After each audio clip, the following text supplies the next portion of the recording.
Okay, Brad. Best Windows Ultrabook. XPS 13. It's easy. No, you're not supposed. Right. No, I'm supposed to say XPS 13 Well- because. Okay, you might be wrong. You might be wrong because when I went to CES 2016, I didn't take with me the XPS 13. I took with me the Asus Zenbook UX305. And some people think that's kind of a weird choice because it's not as fast as the XPS 13. The processor is a bit slower. But here's the thing. Here's the thing about the UX305, okay? It starts at $700. Processor's okay. You get 8 gigs of RAM, which you don't get in the base XPS 13. And you get a 256 gigabyte hard drive. And the Dell's got 128. What are you going to do with 128 gigabytes? Exactly. Well, I think, if you're willing to drop down to a lower processor performance point, you should be getting something out of it, right? Besides just an extra $100. And the Dell actually does better on battery life, which is somewhere that I'd expect the UX305 to pull ahead. That is true. That is true. The Dell does do better on battery life. The reason for that being the Dell has a bigger battery.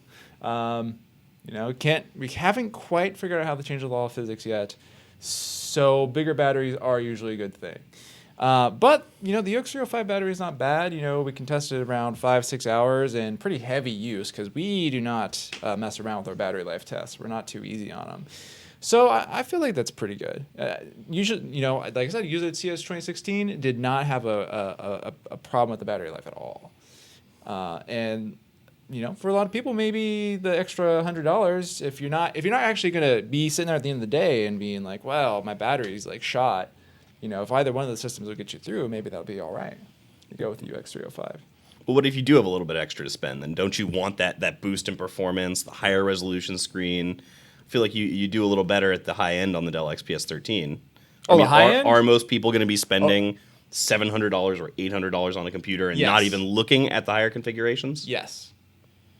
Well, first, the answer to that question is definitely yes. Because we already know people do not spend more than $600 on a laptop, generally speaking. That's been the average for like 5 years. So if you're looking out for a laptop and you're saying, oh my God, $700, I don't want to spend that much, then you might as well probably just get the Asus and call it a day. Because you're already, sort of dipping a bit into your wallet to get that. But I will concede, Brad has a point, those high-end configurations, if you got some money to burn, the XPS 13 high-end configurations are pretty sweet. What do you get when you start getting into that $1,300, $1,400 price range? Well, especially what have you got right in front of you right now, Matt? You got a special configuration of that, don't you? Yeah. Yeah, that's the gold one, right? Comes with an i7 in there. That's a pretty sweet looking computer, which is another thing that I like about the XPS 13 is I think the UX305 has basically looked the same for a few years now. And this redesign of the XPS line is it's awesome. Yeah. They look so good. The Infinity Edge display is so cool. Yeah. So I think the silver one looks a little mundane on the outside, but when you open up either of them, they look pretty sweet.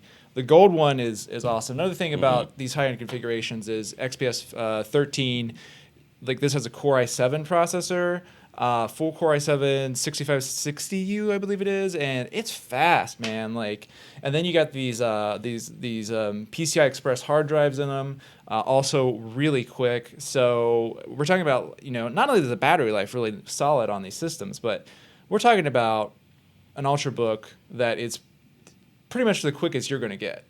Unless you go up to a 15-inch system and get a quad-core processor, this is pretty much it. So that's worth it to me. Yeah. In my mind, when I start to play with those Core M systems, day-to-day tasks, totally fine, no problems there. But sometimes, when I'm trying to pick up a little bit of lightweight gaming, some CAD, although we did find that we just ran a new game Factorio pretty well on the Core M. It ran just fine with that processor. Yeah. But, I think a lot of the times I find myself sort of wanting for that. But that might be a specific use case. That might be something that not all users want, and I think probably, like you're saying, isn't. I think a lot of people are going to be totally satisfied with that. The Core M3, Core M5, even a Core M7. Yeah. You can get it. At the end of the day, these are both Editor's Choice winning systems at Digital Trends. They both have 9 out of 10. We really like both of these computers.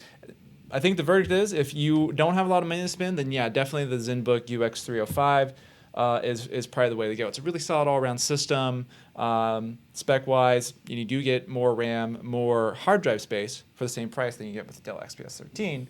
Now, if you got 1,000 or more to spend, you know what? Go ahead and upgrade, get that XPS 13. I think you'd be very happy.